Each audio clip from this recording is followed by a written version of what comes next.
नमस्कार, मेरा नाम Mackenzie Dabre, deputy general secretary national hawkers federation.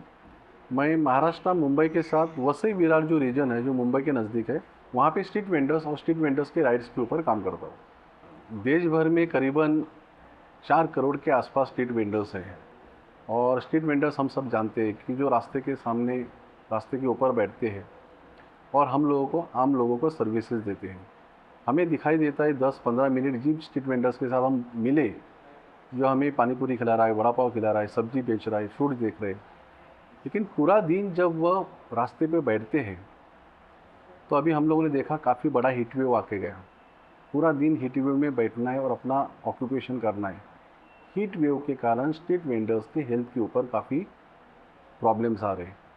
हम देखें कि मुंबई जैसे शहर में जहाँ हम रहते हैं, बहुत ज़ोर से बारिश हो जाती है और उसमें हॉकर जो है वो फ्लड में, उसका पूरा बिजनेस जो है वो फ्लड में बह जाता है।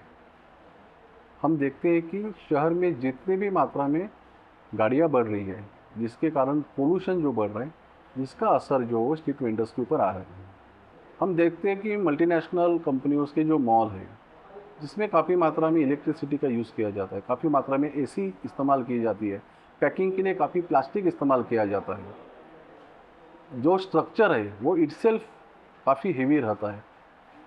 वही मायने में हम हमारे स्ट्रीट वेंडर्स को देखते हैं तो अपना एक जो छोटा वाला टोकरी है या जो हमारी जो गाड़ी लगी है, उसमें वो आपके सामने जो पका गया, आपके सामने जो बेचता है, उसमें आपको ज़्यादा लाइट इस्तेमाल किया हुआ दिखाई नहीं देगा। एसी तो छोड़ दो, वो रास्ते पे कर रहा है।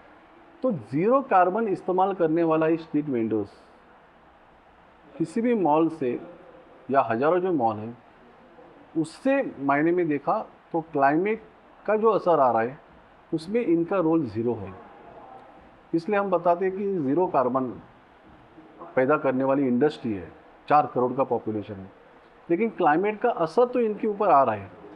अगर 4 करोड़ हॉकर्स हीट वेव के कारण हो या फ्लड के कारण हो, साल में अगर 50 दिन भी अपना रोजगार को, पूरे साल भर के चक्र में 50 दिन का भी अपने व्यवसाय को कहीं खोता है, तो उसकी नुकसान भरपाई कौन देगा?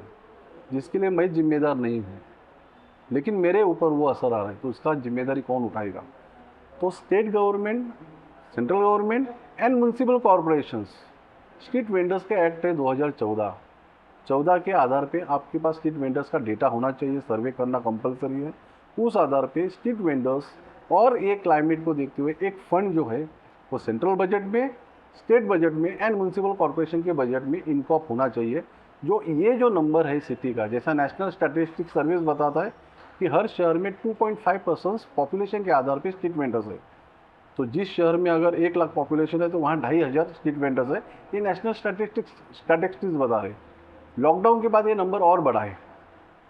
तो कहीं ना कहीं स्ट्रीट वेंडर्स और स्ट्रीट वेंडर्स जैसे जो वर्कर्स है, उनके साथ क्लाइमेट के कारण जो भी असर आ रहा है उसको लेते हुए हम लोग स्ट्रीट वेंडर्स के अंदर अवेयरनेस तो ला रहे, लेकिन स्टेट गवर्नमेंट और सेंट्रल गवर्नमेंट के साथ मांग कर रहे कि क्लाइमेट जस्टिस फंड जो है वो इन स्ट्रीट वेंडर्स के लिए होना चाहिए, ताकि इस तरह का उनका रोज़गार जाता है, इस तरह से उनके हेल्थ के ऊपर असर आता है, तो उसके बारे में सरकार जो है वो इसके ऊपर एक्शन ले।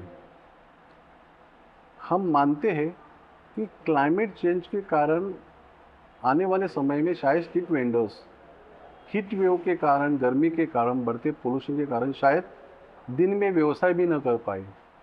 तो सरकार ने अपने जो डिजास्टर मैपिंग प्लान्स बन रहे हैं या क्लाइमेट के असर के कारण जो प्लान्स बन रहे हैं, इसमें स्ट्रीट वेंडर्स या स्ट्रीट वेंडर्स जैसे ऐसे जो वर्कर्स है जिनके ऊपर ये असर आ सकता है, उसके ऊपर भी पेपर्स बनाना चाहिए, रिसर्च करनी चाहिए और उसको पब्लिश करके आज से ही प्लानिंग करना चाहिए।